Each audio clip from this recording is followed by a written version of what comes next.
All right, welcome back, everybody. Welcome to the channel again.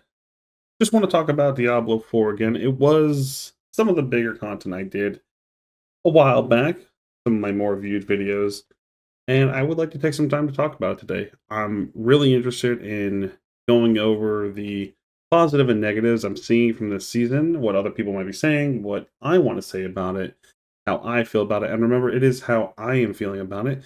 If you disagree, more than happy to have a conversation with you guys about it. I do like debating things, so drop a comment on the video. We can discuss it there.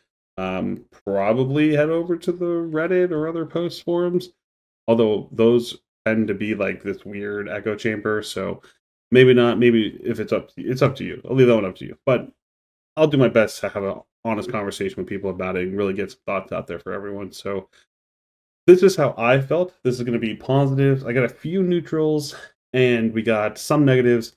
I'm going to do my best when I say a negative to try to give some advice about it. There are a few that just it's past, it's beyond me. Something else needs to happen and I don't have an answer for it. Um and maybe collectively we can get some answers for it. I know there are a lot of fantastic content creators for this game, and I'm happy to be a part of the entire Diablo community to discuss this with everyone. So without further ado, let's go over some of my positives. So some positives I have is the revamped equipment is fantastic. It's easy to see what's on the gear without having to find out if X damage of this type is better than that Y damage of that type. Let me equip this weapon. Is this giving me damage? Let me go fight some stuff and see if I feel stronger. You don't have to do any of that. First of all, there is a training dummy in Kiovashad that's super awesome to go to all of your testing for. I highly recommend checking it out. So if you are ever wondering if a piece of gear is like better, worse, slap that bad boy on, go there, see if your damage changes. Unless you're Thorns, then I don't have an answer for that. um, I can definitely easily see what is an upgrade for my build now. Not all of the affixes are now trashed out. We can see, do we have max life? We have this. We have attack speed, crit chance, crit damage. What are we looking for? Boom, it's there on the item, and I am immediately able to see if I can sell it or not. I love that. I'm not sitting there hovering over an item going, is this combination of these affixes good now? Do I have anything in that bucket? What's happening? None of that. None of that at all. I just what I want. Boom. No in the trash. I love it. Greater affixes having the little tips outside of the item as well as right next to the item and on the ground are very good. I believe I saw Rax's video talk about he wants to make it more visible. Sure, they stand out to me. I'm more for it being as visible as possible to everyone. If they have better suggestions, sure, make it more visible somehow, but it is visible enough to me where I can look through my inventory and I know exactly that it's all trash because I'm at that point where I only need greater affix gear and we're good to go. So that I like that part about it. It makes sorting my loot very easy. Um, there are a lot of times when you'll do a double take of a greater affix just to make sure, and I feel like that's healthy enough. Um, and it stands out. It stands out. Like I said, it stands out for me. It's fine. It's fine that way. But otherwise, I love it. I'm so happy about it. Masterworking is awesome. You can get a ton of power if you get a few points in the same pieces that you want in the same affixes. Right now, I'm running a skeletal mage build, and the skeletal mage build has +6 on it right now. And I did not get the third one in, which would have put it at +7 or 8, based on how many. I think it's like 75% more, and then it rounds up. So it might have been +8, I believe, if you get all of them in it, and it's in an enhanced affix. So plus 6 is really strong. +7 would be even stronger. +8 would be 30% more on it. I don't even know what my number would be at. It's like a 3,400% right now. It probably would have been at like 4,000 or something ridiculous. So I do like masterworking a lot. We have some cons about masterworking. We're not talking about that right now. These are all positives. So I'm happy that that's back. The pit is a great way to test your build. So I like the pit to like really put your build that you have going on against some of the toughest creatures that are seen in this game. And I did always like running greater rifts back in Diablo 3, as rifts pits are essentially just the pit of the artificer is just a greater rift in Diablo 3. But I liked it so much was because you would run through and you could focus, hone in on your gameplay, make sure you're not making mistakes, and then you get rewarded at the end. It's not any of this, oh no, I picked up loot and I was in a puddle and I died and I lost 10 seconds. None of that. So I like that a lot. I really, really do. I was always a fan of that. And we have some cons about the pit as well. Again, we're only talking about positives right now. So, moving on to the next one, speaking about some of the overall changes. Helltide. I love Helltide. The revamped Helltide is absolutely amazing. Um, this is where I wanted to spend the entirety of my gameplay. Like, I would just sit in Helltide and just fight stuff, kill monsters. It is what it is. If you gave me a Nightmare Dungeon 100 variant of a Helltide, I would be so happy. It would be amazing. I want the rewards, XP, and difficulty of the Nightmare Dungeon 100, but I want it out in the Helltide world. So if like you can give me like a profane cage and then a higher one, and like I can mash them all together to give me higher, make things harder and harder in the Helltide, that would be so cool. I love the mouth, the worm coming up, spitting out demons on you. I love that you get hunted at some points. I love the chests in it. Double the chests that are there. I loot every single hell chest in every Helltide whenever I started from the beginning. And all thanks to even more Helltide changes. You have a little boss at the Helltide that's like Mini Lilith or whatever her name is, Kayla or something. I don't know what it starts with K. I don't know what it is. And I sit there for like the majority of the Helltide and I get like 3,000 cinders, and then I go on my little world tour of opening all the chests and getting hunted and seeing all the events and whatnot. It's really awesome. If you could buff the events in themselves, the actual like orange area events, to match the level of everything else, that'd be really cool. But otherwise, I just ignore those events right now because you get so much loot from everything else. Really, really big fan of Helltide. Cannot say enough good things about it. Take that mindset and apply it everywhere else. Because when we get to the cons, we're going to compare everything to Helltide, basically. Leveling is not nearly as painful. You can level from 1 to 100 in like 4 days if you put your mind to it. Probably a week or two if you really want to like space out your playtime. You only have a few hours a night, maybe 1 or 2 hours. But essentially, you put yourself in Helltide, you level up, you are good to go. Do a few Nightmare Dungeons here there for glyphs. It's not difficult at all to get to level 100. I love that. You get all your Paragon points. It's amazing. And then the last positive I have, which was a shocker for me when I was coming back, because I didn't really pay attention to many of um, the updates, because I was really just waiting for the community to say it was good, because Blizzard's going to say it's good no matter what. I really need everyone else to say it's good. Being able to craft an Uber Unique is pretty freaking cool. I did some boss farming and I got an Endariel's Visage, and I was able to turn that Endariel's Visage, because it's useless for my character, into a Harlequin Crest. And I am stoked to have the Harlequin Quest. I can feel how much damage reduction I have. I'm playing Minion Necromancer right now, so it's not the most applicable item, but it is still super fun to play with.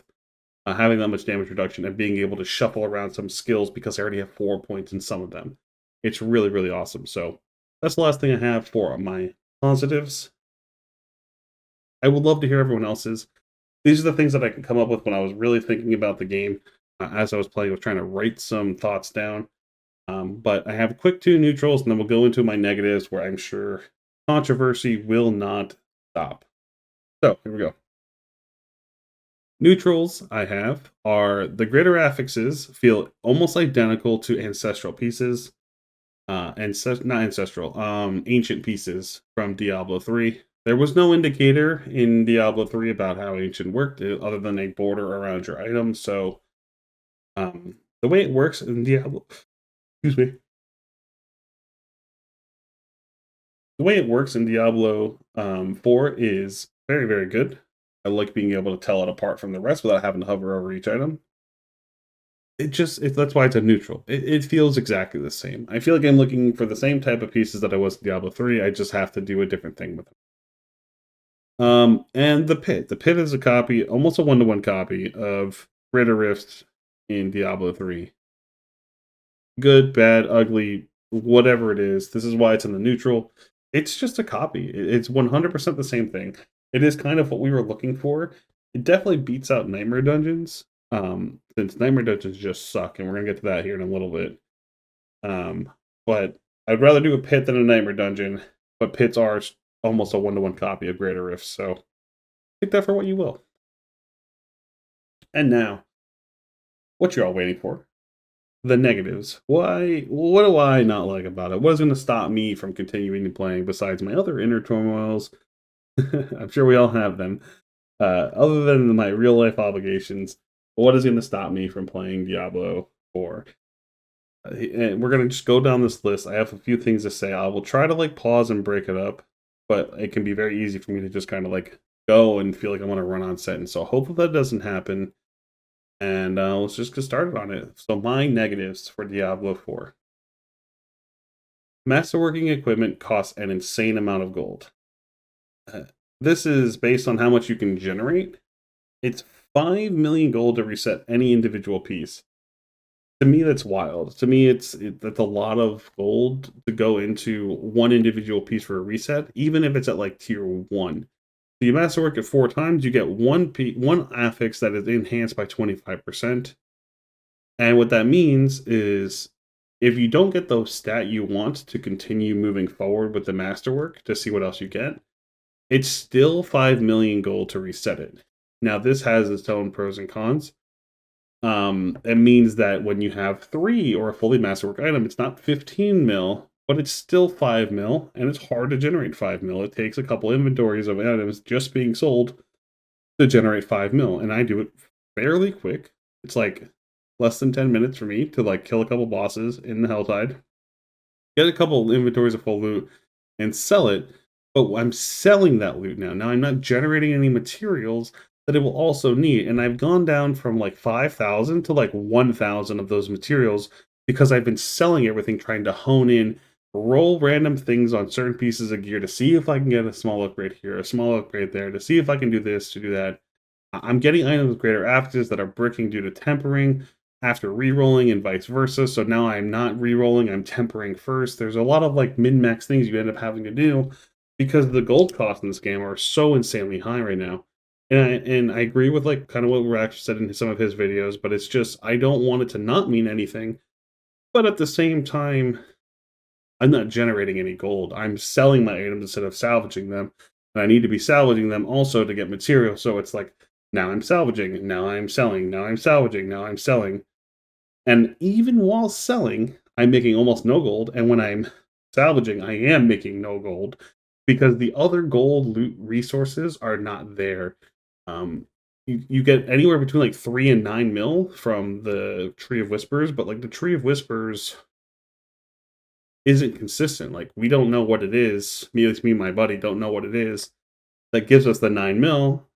It's not a greater cache. It's not the regular cache. It's not one you haven't picked yet, or I don't know what it is. Maybe it is one that you haven't picked yet. I don't know. But I'm looking for like a few specific things. So if I see like gloves or rings, I'm picking those specifically. I'm always picking two-handed weapon if I get it. I don't know. It's not spelled out for me, so I don't know how to maximize the gold there.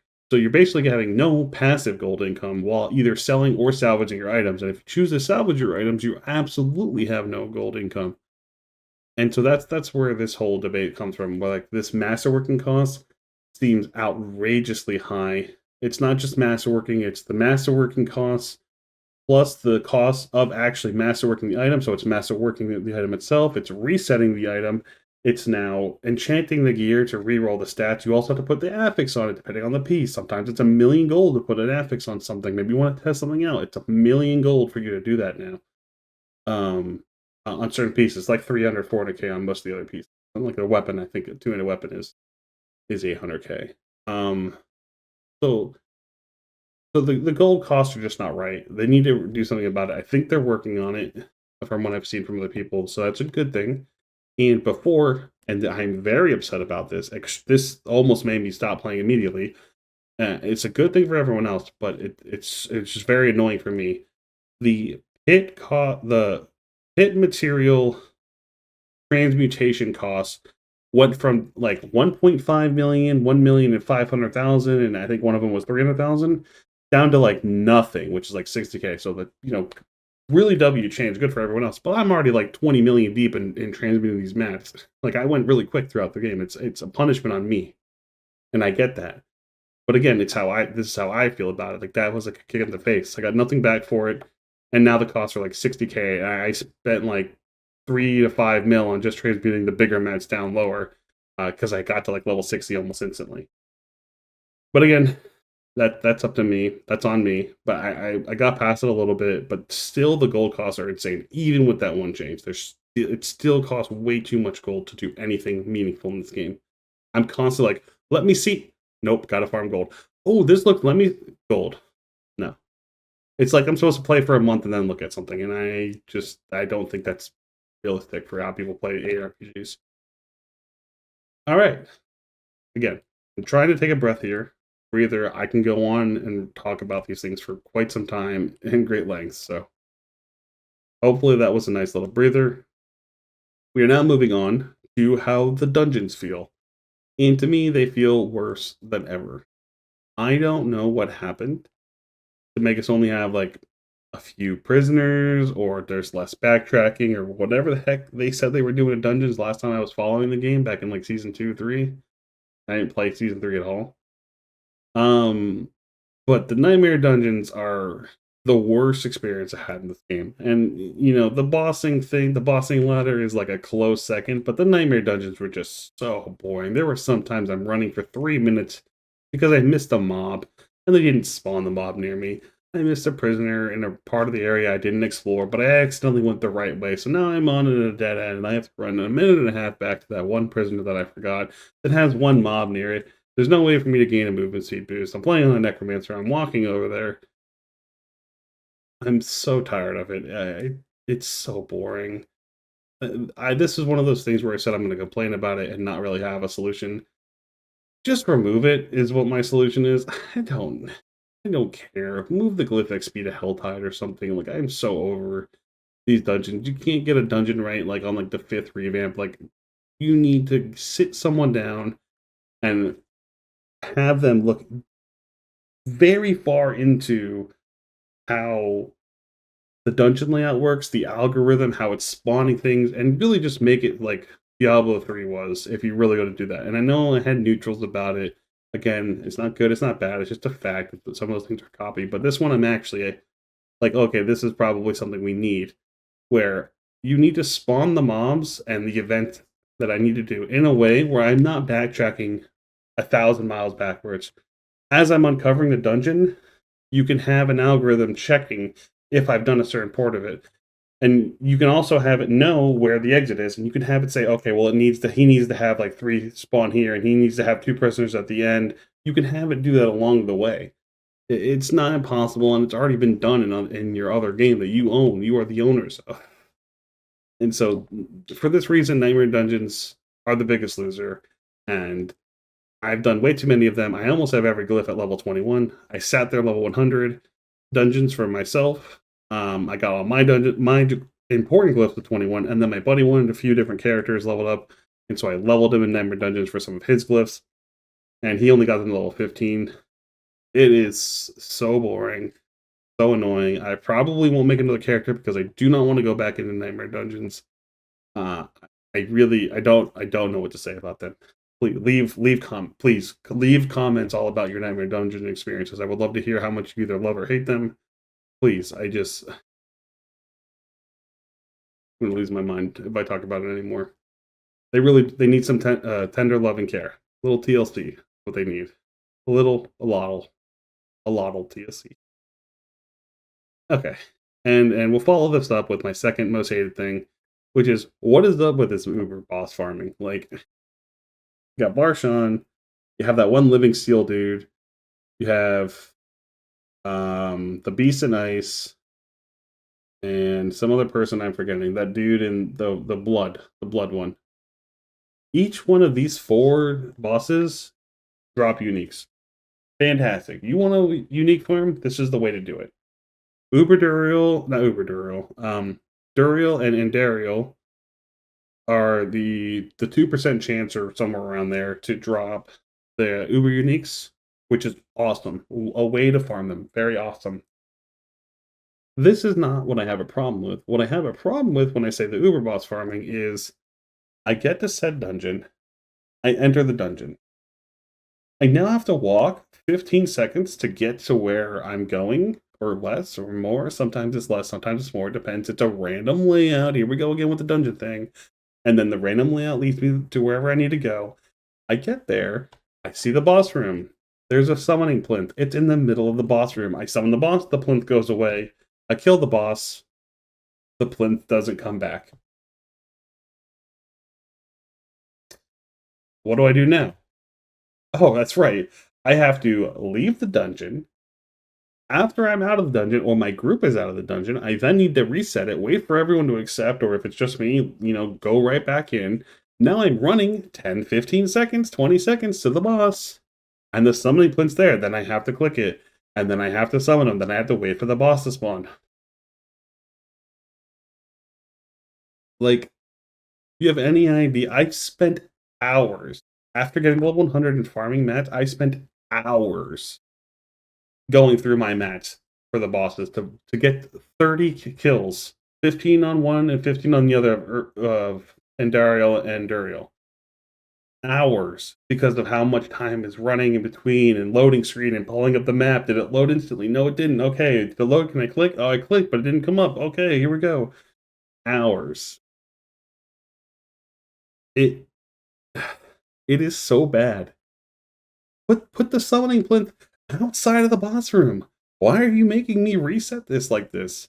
It's if I'm doing it one time, if I have to go in there and then one time and I put in 400 of the mats and then you give me the resources back, perfect. I'm going to kill the boss in 1 second anyways. It doesn't matter. But I'm not spending any time with the boss in the content at all. They just die. They fall over. I can't use Stygian stones because you don't drop those. I'm multiple level 80, 90, 100 farming up the pit. And you don't drop them for me either there. So now I'm killing these bosses in 1 second and spending 1 minute and 59 seconds doing fuck all else, trying to reset the dungeon. Like, no, like put the summoning plinth outside.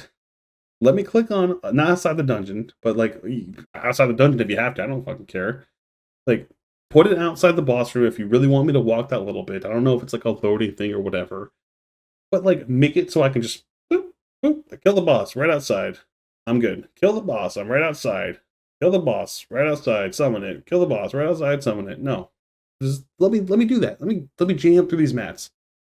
Because if you don't let me do this, I don't care. I got one piece. Let me tell you, I did it one time for 30 pulls with my friends. I didn't do all of them. I just farmed the mats to fight 15 Duriels and 15 Endariels. And I never wanted to do it again. I told them, I'm like, it took me like 3.5 hours to get these. It's so annoying. I needed like I needed 60 of each one to get 15 pulls or something like that. 30 of each one. This is another one I could go on and on and on about. Like, just make it easier so I can fight the actual boss itself. I don't want to sit here and reset the dungeon and do this and that. We already did our reset dungeon meta. It was in season 1. Don't you remember, please? Woosah. Okay. Only have a few more left, and I'm going to jam them out kind of in quick succession. The tempering affixes are really cool. I really like some of the tempering affixes, but having only 5 can turn a really exciting time of getting this awesome piece of gear and turning it into this pile of 49,000 gold. Like, it's really, really cool when you get a piece and it rolls what you need, and you even get the right roll on the enchanter, and you're like, holy crap, we're good. But if you have to add in tempering, and I only get 5 reroll chances on something, that's 5 total chances on 2 different mats that are 2 different affixes that need to be added on. And there's a lot of time when you need both of them to be very specific. So now you have 7 total chances, or 6 total chances of each one to go through. And that is cumulative. 7 really if you count them both. But 6 for an individual one. That means the initial one, which costs you only mats, and then if you have to reroll that initial one any amount of times, so let's say you rerolled it twice and you're like, yes, I got what I wanted. I got skeletal mage damage. You now only have 3 rerolls for the second one. I don't know, man. I don't know what they can do about this. Some like tempering is really cool on one hand because you can get such powerful things, but because you can get such powerful things, having only 5 means like it's bad. Because if it doesn't, then I've had other 3 greater affix items where I was going to actually use them because it was decent enough stats where I could use it. It didn't matter that they were triple affix because I didn't get the tempering rolls that I needed for my build, and because I didn't get the tempering rolls, they were the biggest loser and they had to leave the game show. So it turns a really exciting moment into a really dull moment, and when that happens to you 5 times, 6 times, eventually you get a greater affix item where you're looking for a plus skill. It doesn't drop forever. Then you get one finally, and you don't get the tempering rolls on it, and now you have to use that less good item because it's technically better in one single aspect, and that one single aspect is what you value the most, but everything else is now useless to you. You're running like with a life per second and armor percent tempered thing, and you're just like, well, what am I doing? What am I doing with this? I hate that it's like slightly more damage. And then maybe you don't use it now. Maybe now you're 400 greater affixes later, you'll get another one. It's it's not good. It's not a good system. I don't know what the solution is here. This is one of the things I'm bitching just a bitch because I see both positive and negatives. You need to have a punishment if it's so good, but if it's so good, it makes the system dull if you fail it. Is there a way to reset it? Is there a cost? The game designers will have to decide. If I give any solutions, it's either I want everything to be too easy or that might be too hardcore for another person. It's not up to me to decide that. I personally think there should be like a reset cost, but I don't know what that would be. Moving on, the bosses that can still one shot you are like the most. We didn't learn anything from when everyone didn't like the Uber Lilith fight, but now Uber Lilith phase 1 is fine. But now everyone's getting to phase 2, and everyone's like, "Wait, those skulls also one shot me? What? What is happening?" So now we're moving on from that one. They're gonna have to redo the second part of that fight. I can't wait for that tag to come out. I'm calling it right now that they're gonna have to redo it because everyone's gonna be like, "Whoa, I can do the first phase now because I can dodge and it's slower and easier and it's fine." Because it needed to be revamped, needed to be readjusted. The Uber Lilith fight is still one of the worst endgame boss fights that I've ever played in any video game ever. It's so bad to play. I beat it this season, but it's so terrible. And then being one shot by bosses are also so bad too. And to make it even worse, when you get a pit boss down to 50% or lower, they start spawning a shadow of Uber Lilith doing one of her main mechanics, and like it's also just so terrible. It fills up the entire room, and you can't like dodge the other little ones that are also one shot. So like if you get a bad affix or a bad move from Lilith using, like let's say she's doing her cleave, and you just maybe miss it for a second, or you thought you dodged it, but you had to dodge back in because you're dodging something else. Like, please. And you can't see half the things because they're all like dark red, glowy shadows, and it's like red and black mixed together, and it's like moving.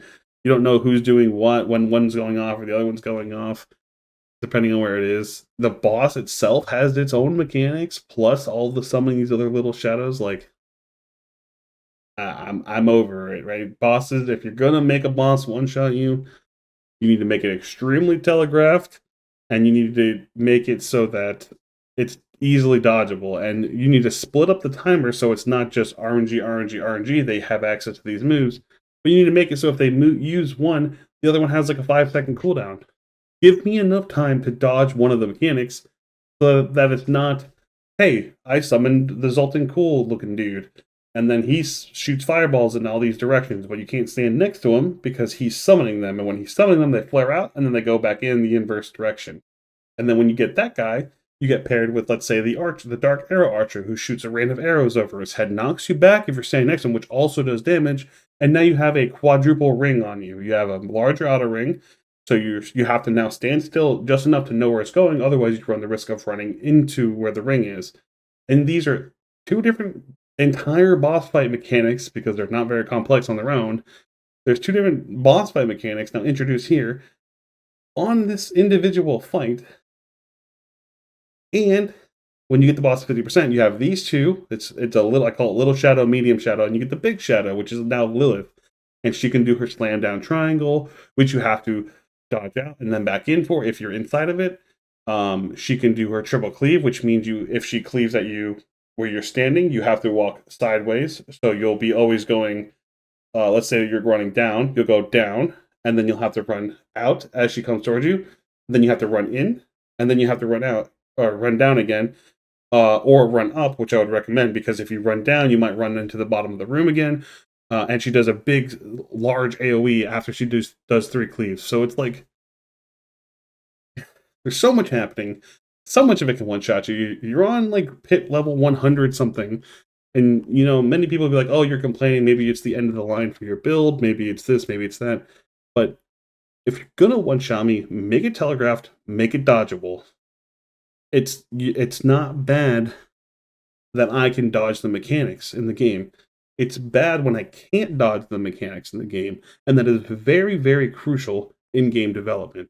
It's not that I made a mistake, it's that you made it so I literally cannot dodge your move, and that is when I get frustrated. If that is not easy to comprehend, I don't know what will be.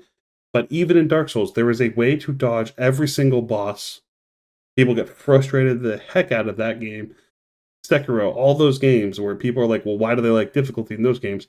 It's because you can dodge the moves. You can learn the boss and become better. It's not an RNG fest where you shove it down my throat and I have to brute force it, but I only have 15 minutes to do it, otherwise I have to restart and lose that 50 minutes and do it all over again.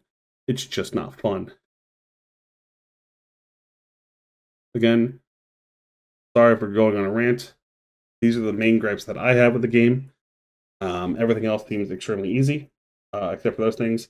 And speaking of easy, what is up with the Elixir of Holy Bolts? Did we just all get handheld artillery shrines? I I love it, but I hate it. Like, what is it? You're like, I go from like my build is really, really freaking good and I can kill everything to, man, the whole screen died. I'm a monster destroying machine. It's so good that Maxwell has an event going on for like your pit leaderboard run, and it's banned in that pit leaderboard run, meaning they're taking something out of the game that is intended to be used in the game by the devs themselves, and they're like, no, it's too good. If you do that, you'll go to like level 200. We said it was impossible. We said it was impossible to go to level 200. What's going on with that? I don't understand.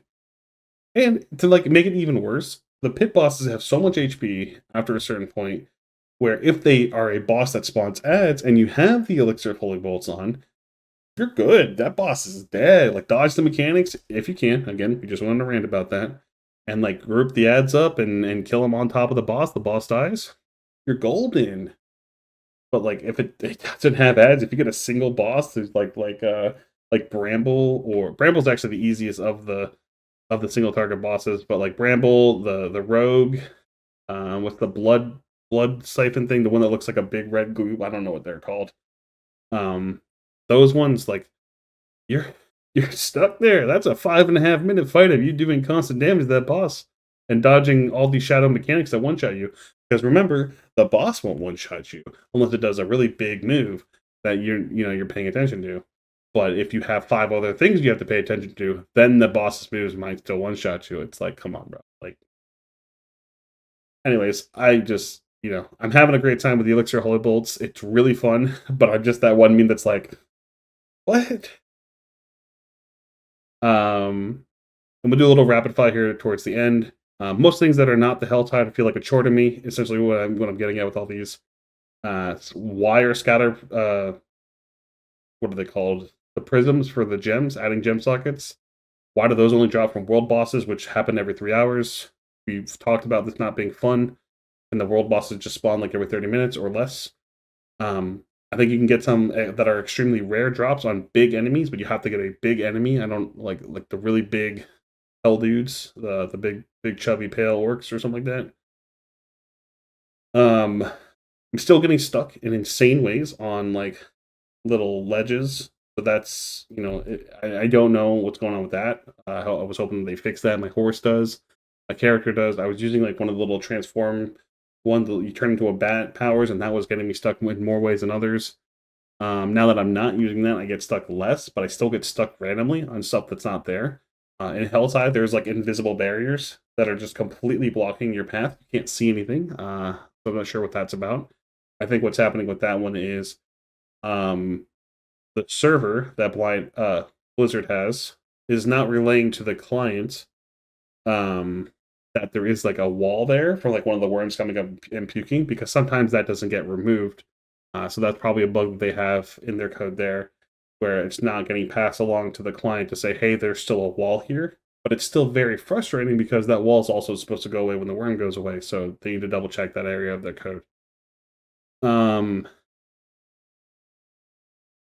Yeah, and just real quick, going back to the one-shotting things, just give us a better, telegraph system, like other video games have. Dark Souls has very long winds up for things. You probably will get hit by most one-shots in Dark Souls at one point. But then you learn it, right? You learn that when the boss shoots shoot the laser up in the sky, that they're going to be shooting down 100 beams at you, and you need to keep moving. Kind of like what Aldrich does in Dark Souls 3 with his arrows. He shoots his bow up in the air. You know it's time to run, and you need to run fast, and you need to run in a direction that will make the arrows not hit you. We bring the neon lights if you have to. Like, stop making it this samey dark tone color that we can't see what's happening on the ground. I can't tell if I'm out of the frost circle, which is also inside the fear circle. That's, there's one right outside. That's also the fire flare tornado, not tornado, the flares that come out, the mortars. I don't know which one is which, and I don't know which one I'm in or which one I'm not. Like, just make it better. If you're gonna make this stuff one shot me, just make it better. Let's not pretend that dying in one shot is like, yes, I've thwarted the player. They were not paying attention. No, we can't see what's happening on the screen. There's 4,000 mobs, or there's 27,000 different particle effects that you have on there. Yes, it looks decent, but it doesn't look decent enough to make it less frustrating when I just, poof, I'm dead by nothing that was on my screen that I can see clearly. So that's all I have for this video. Really long one, 40-minute. Did not expect to get here. Please, if you have anything to say, please write in the comments. Get this post engaging. Share with your friends. I would love to hear what everybody has to say about this. This is one of the more things I'm interested in about this game is how it ends up being towards the end of its life cycle than it is even just going through it. Because I'm having fun playing now. I have fun playing now. But it's not a game that I'm going to stay playing, is the way I'll say it. So I have this video. I have my build guide for my minion necromancer. I may do a rogue to try to do something funky with that. But this is not a game that I see myself playing hours on end. And I'm just so interested in what makes them think that some of the changes that they did really truly impact the game. I will say, one positive that I didn't give them was they fixed stash space. Like, that's gone. Like, that problem is not a problem anymore. You don't keep anything because you can see exactly what's there. You have all the powers. The codex is fantastic. Like, you can do all like that was a creative solution that barely anyone gave them. I think they took that idea from Twitch chat and they just ran with it, and it solved two birds, one stones. I love it. I loved it. So I would love to see more of that from this Blizzard team. They really have their work cut out for them for this one, because I'm out. Really, is what I'm saying here. I'll probably it for a little bit more. You already got my money. I'm not buying any platinum. But I'm essentially out. Like, wake me up when the game has, quality of life in it. I play another game like RuneScape. That game needs quality of life like no other game, and it's still more enticing to play than this game. So we'll see where it comes from. Thank you all so much for watching. Please hit that like button. Subscribe if you liked anything that's coming out of this channel. I got plenty of other random butt videos going on the channel. Take a look at anything. If you have any suggestions for me, let me know, and I will see you in the next video. Peace.